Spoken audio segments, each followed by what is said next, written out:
नमस्कार। कार्यक्रम ख़ास मुलाकात में आपका बहुत बहुत स्वागत है। और ख़ास मुलाकात में मेरे साथ जो राजनेता हैं उनके लिए ये बात बिल्कुल परफेक्ट तरीके से कही जा सकती है कि वो कांग्रेस की रीति नीति में ढले हुए एक बिल्कुल आइडियल कांग्रेस लीडर हैं, क्योंकि उन्होंने कांग्रेस की 3 पीढ़ियों के साथ काम किया है और कांग्रेस उनके खून के साथ बहती है।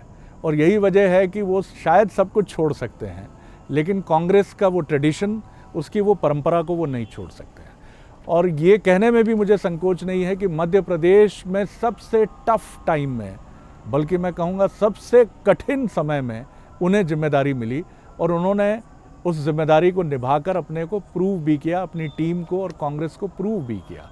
कुछ सर्कमस्टांसेस हुए, वो अलग इशू है, राजनीति है, सब कुछ होता है। उनके बाद भी उन लोगों ने कहा कि अब हो गया, अब वो दिल्ली चले जाएंगे, लेकिन उन्होंने दिल्ली जाना पसंद नहीं किया, क्योंकि उनके भीतर का कांग्रेसी, जैसा मैंने आपसे कहा कि कांग्रेस खून की तरह उनकी शिराओं में बहती है, उन्होंने तय किया कि नहीं, यहाँ कांग्रेस कार्यकर्ताओं के लिए कौन उनकी आवाज़ बनेगा, कौन बात कहेगा, क्योंकि कांग्रेस के लिए ये राष्ट्रीय स्तर पर भी एक चुनौती का समय है और ये समय हम सब के जीवन में या संगठन में आते हैं। पूर्व मुख्यमंत्री वो हैं, पूर्व केंद्रीय मंत्री वो हैं, पीसीसी चीफ वो हैं, नेता प्रतिपक्ष वो हैं। और सबसे महत्वपूर्ण बात है कि इन सब का बैगेज उनकी पीठ पर नहीं है। लोग उन पर व्यंग भी करते हैं, कटाक्ष भी करते हैं, प्रेम भी करते हैं, लेकिन वो किसी चीज़ को ढोते नहीं हैं। हर फिक्र को धुएं में उड़ाता चला गया। तो चलिए, एक बेहद चुनौतीपूर्ण समय में हमारे साथ फिर हैं मध्य प्रदेश के पूर्व मुख्यमंत्री पीसीसी चीफ कमलनाथ जी। सर, बहुत स्वागत करता हूँ आपका। एक बहुत चुनौतीपूर्ण समय में आपको मिला ये मौका। पहला सवाल मेरे जहन में यही आता है, कभी आपके मन में पहले क्यों इच्छा नहीं हुई, जब मध्य प्रदेश में सब अच्छा था, अरुण यादव जी पीसीसी चीफ थे, उसके पहले उनके पिताजी थे, सुरेश पचौरी जी थे, दिग्विजय सिंह जी का 10 साल का टेन्योर था, तब आप अपनी केंद्र की राजनीति में ही मसरूफ़ रहे। जब 2018 का चुनाव नज़दीक आया तो मुझे राहुल गांधी जी ने कहा कि अब तुम्हें जाके संभालना पड़ेगा।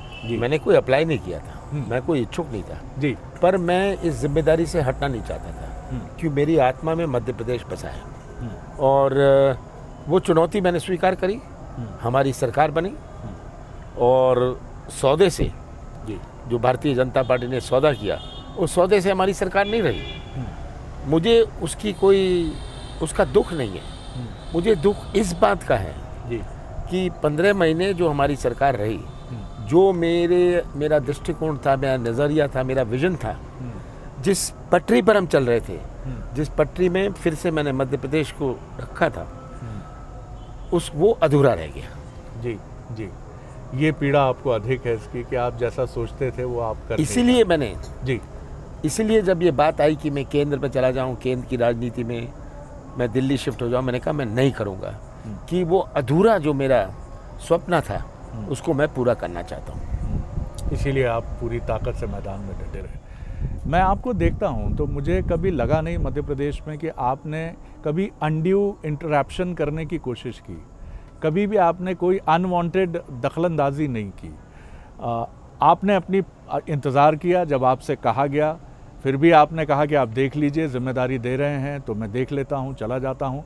लेकिन जो आपके यहाँ नई लीडरशिप है, क्या आपको लगता है कि वो कुछ, क्योंकि बीजेपी से आप भिन्न हैं, आपके यहाँ खुलकर बात की जाती है, खुलकर कन्फ्रंटेशंस होते हैं, तो क्या ये नई पीढ़ी अपनी पारी के लिए कुछ ज़्यादा बेसब्र है? नहीं, नई पीढ़ी को आगे बढ़ाना भी हमारी जिम्मेदारी है जी। नई पीढ़ी होती है, 20 साल 30 साल पहले एक पीढ़ी थी, उनकी दुनिया कुछ और थी। आज के दिन राजनीति में बहुत परिवर्तन हुआ है और ये परिवर्तन हमें समझना पड़ेगा।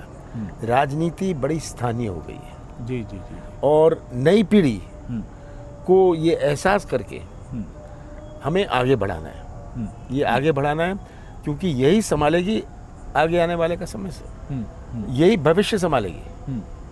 लेकिन पंजाब में जो हमने देखा, या सचिन पायलट जी और गहलोत जी का जो इशू रहा, मध्य प्रदेश में भी हमने देखा, तो क्या ये नौजवान नेता, बल्कि मैं नौजवान क्या कहूँगा, मैच्योर लीडर हैं, वो 45-50 के बीच के लीडर हैं, क्या ये इंतज़ार नहीं कर सकते थे अपनी सरकारों को जिस तरह से? जी देखिए, पंजाब का विषय कुछ और है। पंजाब में परिस्थितियाँ कुछ और थी। हम इसमें एक तुलना करने लग जाएं, कंपैरिजन करने लग जाएं एक प्रदेश और दूसरे प्रदेश में, ये सही नहीं होगा। हर प्रदेश की परिस्थितियाँ अलग होती हैं, ये हमें याद रखना है जी। पंजाब में परिस्थिति और थी जी, राजस्थान में परिस्थिति और थी। आज ही मेरे साथ सचिन पायलट थे, ऐसा कोई रोष नहीं है, ऐसा ही कोई बात नहीं है। वो कह रहे थे कि हाँ, मैं अशोक गहलोत जी से वो मुख्यमंत्री थे, उन्होंने कहा मैं रहना नहीं चाहता हूँ, मैं मैदान में घूमना चाहता हूँ, और मेरे से तो अच्छे संपर्क है। वो तो राजेश पायलट जी के पुत्र हैं, राजेश पायलट जी मेरे साथी थे, मेरे मित्र थे जी। तो ऐसी कोई बात नहीं है। तो हम राजस्थान की तुलना करें पंजाब से, पंजाब की तुलना करें मध्य प्रदेश से, मध्य प्रदेश की तुलना करें केरल से, ये सही नहीं होगा। ये सही नहीं होगा। एक सीनियर जर्नलिस्ट ने एक बार कहा था सर कि इंदिरा गांधी जी के समय भी लीडर्स के ईगो होते थे, श्यामा चरण जी, विद्या चरण जी, दिग्विजय सिंह जी, खुद कमलनाथ जी, हालांकि आप दूर रहते थे इनसे, माधवराव सिंधिया जी, लेकिन इंदिरा जी एक चीज़ कहती थी कि मुझे मध्य प्रदेश चाहिए, अच्छे से चाहिए, और सब बैठ के रिजॉल्व कर लेते थे। आज क्या राहुल जी की विनम्रता को कुछ अंडरस्टिमेट करते हैं लीडर्स? नहीं, देखिए राहुल जी का अपना स्टाइल है फंक्शन का। जो भी लोग उनके बारे में कहें, एक बात याद रखिएगा जी, कोई नहीं कहता वो बदमाश है, कोई नहीं कहता वो शैतान है, कोई नहीं कहता वो भ्रष्ट है जी, और सब चीज़ें कह लेंगे। और भारतीय जनता पार्टी के नेताओं, मैं नहीं उनका नाम लेना चाहता, उनको कैसे पुकारते हैं, तो ये हमें तुलना करनी है। तो राहुल गांधी जी सबसे चर्चा करके बातें तय करते हैं जी, और यही मैं सोचता हूँ आगे का रास्ता है। जी जी। हालांकि ये आपका इंटरनल मैटर है। जो पॉलिटिकल टर्मोइल्स होते हैं स्टेट्स में, ऐसा लगता है कुछ लोग ये कहते हैं कि राहुल जी उसको लेकर एक चुप्पी साधे रहते हैं। Is it true sir? नहीं, राहुल जी सबसे मिलते रहते हैं, वो अपना असेसमेंट करते हैं और उनको इस बात का अनुभव है। तो ये कह देना कि वो चुप्पी साधे रहते हैं, क्या पंजाब में कौन सी चुप्पी रही? राजस्थान में उनकी चर्चा लगातार होती रहती है, मध्य प्रदेश में मेरे से चर्चा होती रहती है, तो हर प्रदेश में चर्चा होती रहती है। पर हमें याद रखना है कि क्या उनके पास सही इनपुट्स आते हैं। मैं तो मानता हूँ उनके पास सही इनपुट्स आते हैं। जी जी। लेकिन सिद्धू साहब को जितना वेटेज मिला, ये लोग कहते हैं कि एक ऐसे व्यक्ति को जिनका, माफ़ कीजिएगा, नॉन सीरियस एटीट्यूड है, कुछ लोग उनको कहते हैं कि वो तो एक एग्जिबिशनिस्ट एटीट्यूड के एक्टर हैं, उनकी वजह से पंजाब में कैप्टन साहब को। देखिए, कैप्टन और सिद्धू का बनना अलग चीज़ें थी। सब विधायकों से चर्चा करी गई, विधायकों ने अपनी बात रखी। अमरिंदर सिंह जी के बारे में, अमरिंदर सिंह जी मेरे मित्र हैं, मेरे साथ स्कूल में थे, सीनियर थे मेरे से जी जी। तो पर उनका स्टाइल जो था वो स्टाइल चलने वाला नहीं था। वो 4 साल में 4 दफ़ा तो मंत्रालय गए जी। ये तो पंजाब के अखबार कहते थे, विधायक कहते थे हमें तो उनकी शक्ल हम टीवी में देखते हैं। तो इस प्रकार की बातें थी जी। तो सिद्धू का बनना और अमरिंदर सिंह का हटना दो अलग अलग चीज़ें हैं। आप हमेशा कहते हैं, मुझे हमेशा याद आता है कि आप हमेशा कहते हैं कि मध्य प्रदेश में आपकी टक्कर बीजेपी से नहीं, उसके संगठन से है। तो आपका संगठन जहां खड़ा है, मैं जानता हूं ये असुविधाजनक सवाल है, लेकिन हम सब जानते हैं कि कहां है, क्योंकि संगठन पर फोकस ही नहीं रहा।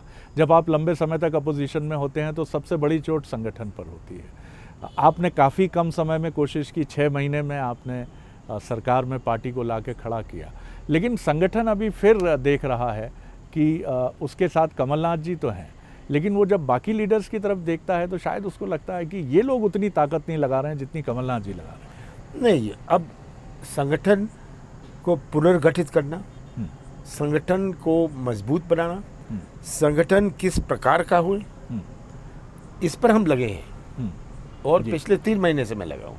ये आसान नहीं है, ये आसान नहीं, क्योंकि मैंने कहा राजनीति में बहुत परिवर्तन हुआ है। आज का मतदाता और 20 साल पहले के मतदाता में बहुत अंतर है। आज का मतदाता में बहुत ज्ञान है। 4-5 साल पहले 25% लोग सोशल मीडिया, इंटरनेट से जुड़े थे, आज तो 95% जुड़े हैं। तो हम उन्हें ज्ञान देने जाएं, मैं सोचता हूँ कभी ये इसकी आवश्यकता नहीं है। जी, जी। वो बहुत समझता है। हाँ। वो देख रहा है कि मध्य प्रदेश में क्या हो रहा है। क्या वो नहीं समझता ये कलाकारी क्या होती है? वो ये नहीं समझता, ये बहुत समझता है। और मैं आपको बता दूं, सबसे आवश्यक जो समाचार देखते हैं वो मतदाता नहीं है। सबसे आवश्यक जो सीरियल देखते हैं वो मतदाता है। जी जी। ये बड़ी दिलचस्प बात आपने की है। इस चुनाव में और उसके पहले भी 2018 से लेकर 2021 तक हमने देखा कमलनाथ कमलनाथ कमलनाथ, बीजेपी की तरफ से एक ही आवाज़ आती है, चाहे टॉप लीडरशिप हो, चाहे उसके साथ की लीडरशिप हो, नीचे से लेकर top to bottom Kamal Nath. Why Kamal Nath? अब पता नहीं मैं किस प्रकार का हुआ बन गया उनके लिए। हमेशा शिवराज सिंह जी अभी उपचुनाव हो रहे हैं, वो अपना हिसाब 15-17 साल का देंगे नहीं। वो कहेंगे कमलनाथ दे 15 महीनों का हिसाब। मैंने कहा मेरा 15 महीना का हिसाब तो जनता के साथ है। और मैं जगह जगह ये कहता हूँ, मैंने कहा आप ही मेरे हिसाब हैं। अगर कर्जा माफ़ हुआ तो कर्जा माफ़ हुआ 27 लाख किसानों का। अगर बिजली 100 रुपये 100 यूनिट दी। अगर मैंने प्रयास बेरोजगारी का मुकाबला करने की मैंने किया। पेंशन की बात हो, जो भी बात हो, पर ये क्योंकि जवाब नहीं दे पाते, ये हिसाब नहीं दे पाते अपने 15-16 से, तो उनको कहते हैं कमलनाथ को किसी तरह नीचा खत दिखाओ। और मुझे नीचे दिखाने से कुछ होने वाला नहीं है। आप तो अपना हिसाब दीजिए जनता को और जनता तय करेगी। आज जनता में मुझे पूरा विश्वास है कि प्रदेश की तस्वीर सबके सामने है और अंत में जनता इसे समझकर किसी का साथ दे पर सच्चाई का साथ देगी। लोग ये भी सवाल पूछते हैं कि बीजेपी बहुत तीखे हमले करती है, लेकिन कमलनाथ जी अपनी बात कह के धीरे से निकल जाते हैं। वो कोई ऐसी बात नहीं कहते जो बहुत ही उसका एक, जिसको कहते हैं बिफिटेड एक आंसर हो, या बहुत ज़बरदस्त तरीके से वो भी बात। क्या ये आपकी राजनीतिक शैली नहीं है या आपका भरोसा नहीं है इन सब ये चीज़ों? तू मैं वाली राजनीति में मैंने कभी इसका उपयोग नहीं किया। मुझे तो कभी मजबूर किया जाता है कि मैं इनका जवाब दूँ, और इससे ये मेरा स्टाइल है, मेरा सिस्टम है, और यही मैं सोचता हूँ राजनीति में होना चाहिए। जी, आपने अभी बात की कि मतदाता बहुत समझदार हो गया है, वो बहुत चीज़ों को बेहतर तरीके से समझता है। आप मानते हैं कि कांग्रेस को भी अपनी प्रचार की शैली, अपने टूल्स, अपना मैकेनिज़्म जो इलेक्शन का है, सोशल मीडिया में आप काफ़ी बेहतर हैं मध्य प्रदेश में, ये बात हमेशा होती है, और आपके लीडर्स जो हैं वो भी सोशल मीडिया पे काफ़ी सक्रिय रहते हैं, लेकिन और आपको क्या लगता है कि जो करने की ज़रूरत है बीजेपी के मुकाबले? हमें अंत में हर बूथ तक जाना है। ये पहले एक गांव में जाकर हम कैसे देते थे बीजेपी कांग्रेस को वोट दे दो, ये कह सकते थे कि कांग्रेस को वोट दो। हम एक गांव को देख के कह सकते थे कि ये कांग्रेस का गांव है। आज तो एक मकान को देख के नहीं कह सकते, क्योंकि बाप बेटा भाई भतीजा चाचा चाची अलग अलग वोट देंगे। जी हाँ जी, ये हमें समझना है। अच्छा, तो ऐसा संगठन बनाएं जो हर मतदाता तक पहुंच पाए, ये हमारा लक्ष्य है। तो इसको लेकर आप आगे बढ़ ही रहे हो? इसको लेकर हम आगे बढ़ रहे हैं। जी, आपकी पार्टी से भी कभी कुछ लोग जो शायद चीज़ों को कितना समझते हैं मैं नहीं कह सकता, लेकिन वो कहते हैं कमलनाथ जी का अपना भी मैकेनिज़्म है, वो कन्फ्रंट करता है, उनके पास अपनी टीम होती है, वो अपना भी, ये आपकी शैली है हालांकि। क्या आपको लगता है कि इससे लोगों को कुछ, आपकी पार्टी के कुछ लोगों को परेशानी होती है? देखिए, ये मैं सबसे मिलता हूँ, सबसे बातचीत करता हूँ। जितना लोग चाहते हैं मैं मिलूँ, मैं मिल नहीं सकता कि मेरे पास दिन में 24 घंटे हैं, 25 घंटे तो है नहीं। और कोविड के बाद तो ये जो व्हाट्सएप की और ईमेल की बात शुरू हो गई, तो मेरे पास दिन में 500 तो व्हाट्सएप आ जाते हैं, कितने सारे ईमेल हो जाते हैं, तो मुझे जानकारी मिलती रहती है।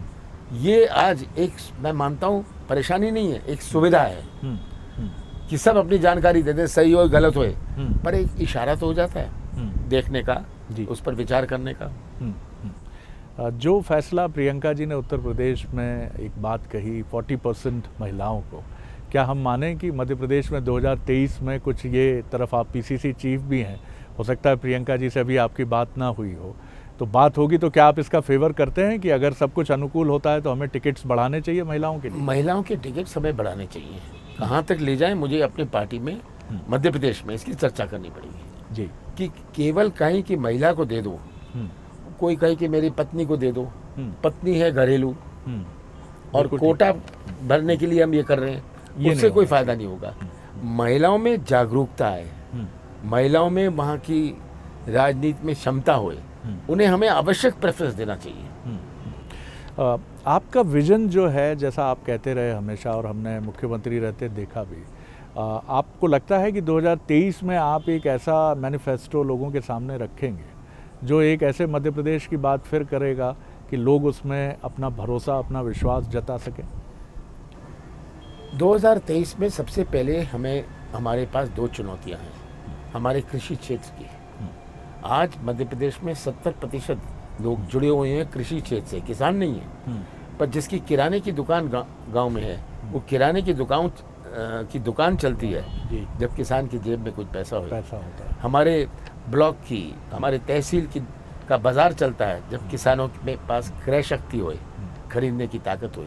तो हमें किस प्रकार से कृषि क्षेत्र में हम एक नई क्रांति ला सकते हैं। मैंने एक शुरुआत करी थी कि किसान आज महंगे में खरीदता है और सस्ते में बेचता है जी। इससे हमारा कृषि क्षेत्र मजबूत नहीं बनेगा। दूसरी सबसे बड़ी चुनौती हमारे नौजवानों की है। आज के नौजवान और 20 साल पहले के नौजवान में बहुत अंतर है। आज का नौजवान की अपनी सोच है। आज का नौजवान कोई ठेका या कमीशन नहीं चाहता। आज का नौजवान तो व्यवसाय का मौका या अपने हाथों को काम चाहता है।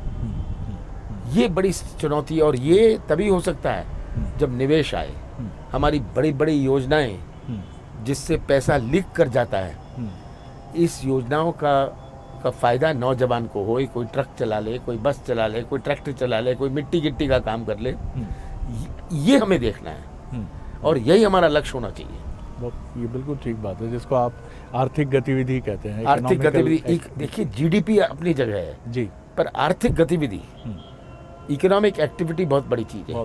कोई छोटा सा ठेला लगा लेता है, चाट का भी ठेला लगा ले, उससे इकोनॉमिक एक्टिविटी बनती है। इकोनॉमिक एक्टिविटी, आप इस पे हमेशा जोर देते रहे। मैं बाय इलेक्शंस की तरफ आता हूँ।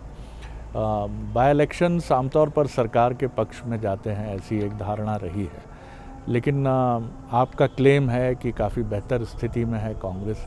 2 सीटें आपकी ट्रेडिशनल हैं। खंडवा लोकसभा के लिए क्या है, क्योंकि ये बड़ी इंपॉर्टेंट सीट है, अगर ये मिलती है कांग्रेस को तो आप शायद अपोजिशन, लोकसभा में अपोजिशन, लीडर ऑफ अपोजिशन की सीट भी आपको मिल सकती है। ये बीजेपी के पास बचा क्या है? धनबल और प्रशासनिक उपयोग। मुझे रोज फोन आते हैं, अभी आपके साथ बैठने के पहले, कि देखिए ये ऐसा हो रहा है, ये सरपंचों को धमकी दे रहे हैं या आंगनबाड़ी कार्यकर्ताओं को ऐसे धमकी दे रहे हैं। ये प्रशासनिक दबाव जो ये लाते हैं और ये खुलेआम होता है, ये खुलेआम होता है। इसका मुझे दुख है कि आप आइए मैदान में, राजनीतिक मुकाबला करिए, ये कोई प्रशासनिक मामला है। और मैं तो कहता हूँ, पुलिस से कहता हूँ, प्रशासन से कहता हूँ कि आप इस राजनीति में मत पड़िए, आप अपना कार्य देखिए। हमारा राज्य चुनाव आयोग है, वो हमने कितनी शिकायतें करी, पर उनका व्यवहार तो ऐसे है जैसे कि वो बीजेपी के बंधुआ बन गए हैं। मैं तो ये खुलेआम कह रहा हूँ।